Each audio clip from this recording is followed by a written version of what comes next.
ഇന്ന് വളരെ ഞെട്ടിച്ച് കളഞ്ഞു എന്ന് തന്നെ പറയാം. നമ്മൾ ഈ ഒരാഴ്ച ജിസേലിന് ഒരു ശിക്ഷ കൊടുക്കുമെന്ന് നമ്മൾ പ്രതീക്ഷിച്ചിരുന്നു. കഴിഞ്ഞ ദിവസങ്ങളിലൊക്കെ ആയിട്ട് പലതവണ നിയമലംഘനം നടത്തിയ ആളാണ്. ബിഗ് ബോസ് നിരോധിച്ച പല പ്രൊഡക്ട്സും ജിസേൽ അവിടെ പലതവണ ഉപയോഗിക്കുന്നത് നമ്മൾ ഓൾറെഡി കണ്ടു. അതിൻ്റെ പേരിൽ വീട്ടിൽ ഒരുപാട് പ്രശ്നങ്ങളുണ്ടായി.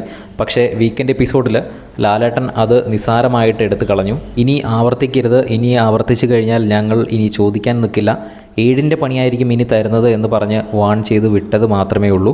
എല്ലാവരും തന്നെ ഒരു ശിക്ഷ പ്രതീക്ഷിച്ചിരുന്നു. കാരണം ഇത്രയും തവണ നിയമലംഘനം നടത്തിയ ഒരാളല്ലേ. അതുമാത്രമല്ല, കഴിഞ്ഞ ആഴ്ച ഓൾറെഡി ലാലേട്ടൻ വന്ന സമയത്ത് പറഞ്ഞതാണ് ഇനി ഇത് ചെയ്യരുത് എന്ന്. എന്നിട്ട് വീണ്ടും റിപ്പീറ്റ് ചെയ്തു. പക്ഷേ ഇപ്പോഴും ജിസേലിനെ ഒന്നും തന്നെ പറഞ്ഞില്ല എന്ന് തന്നെ പറയേണ്ടി വരും. ജിസേലിൻ്റെ ന്യായീകരണം കഴിഞ്ഞ ശേഷം അനുമോളും ജിസേലുമായിട്ട് ഒരു പ്രശ്നമുണ്ടായിരുന്നല്ലോ, അതും ലാലേട്ടൻ ജസ്റ്റ് ഒന്ന് ചോദിച്ച് വിട്ടതേ ഉള്ളൂ. ജിസേലിനൊരു ശിക്ഷ നമ്മൾ പ്രതീക്ഷിച്ചിരുന്നു. പക്ഷേ വലിയ കാര്യമായിട്ട് ഒന്നും തന്നെ ജിസേലിനെ പറഞ്ഞില്ല. ഇനി ആവർത്തിച്ച് കഴിഞ്ഞാൽ 7ൻ്റെ പണി കൊടുക്കുമെന്ന് പറഞ്ഞ് മാത്രം വിട്ടു. എന്തായാലും കൂടുതൽ ലൈവ് അപ്ഡേറ്റ്സിനായിട്ട് ചാനൽ സബ്സ്ക്രൈബ് ചെയ്യുക.